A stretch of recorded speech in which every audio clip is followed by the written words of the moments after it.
One my daily Bible உங்களுக்கு வரவேற்கிறேன். நம்ம வாழ்க்கையில் நம்ம நிறைய நேரம் யோசிக்கிறோம், இந்த காரியம்லாம் என் வாழ்க்கையில் இப்படி நடக்குது, இவ்வளோ கெட்ட காரியங்கள் நடக்குது, இவ்வளோ பேர் என்னை பற்றி பின்னாடி தப்பாக பேசுகிறாங்க, பெருசாக எந்த மாற்றமும் வாழ்க்கையில் இல்லை, ஒரே பிரச்சனையாக மட்டும்தான் என் வாழ்க்கை போயிட்டுருக்கு. ஒரு சைடு பார்த்தா கடன் பிரச்சனை இருக்குது, ஒரு சைடு பார்த்தா ஆசீர்வாதமே இல்லை, ஒரு சைடு பார்த்தா வேலையில் ஒரு மாற்றமும் கிடையாது.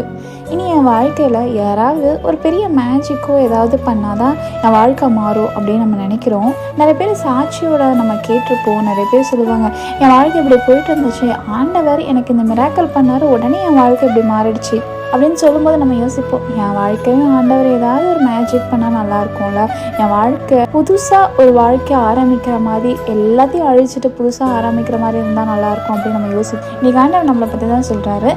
ஏசாயா 43:19 இதோ புதிய காரியத்தை செய்கிறேன். எந்த காரியத்தில் மாற்றம் வேணும்னு நினைக்கிறீங்களோ அந்த காரியத்தில் ஆண்டவர் புது காரியத்தை செய்ய போகிறார். உங்கள் வாழ்க்கை பழைய மாதிரி இல்லாமல் எல்லா காரியத்தையும் மாற்ற போகிறார். விசுவாசிங்க, விசுவாசி ஜெபிங்க. நீங்கள் ஆசீர்வதிக்கப்படுகிற தேவன் உங்களை ஆசீர்வதிப்பாராக.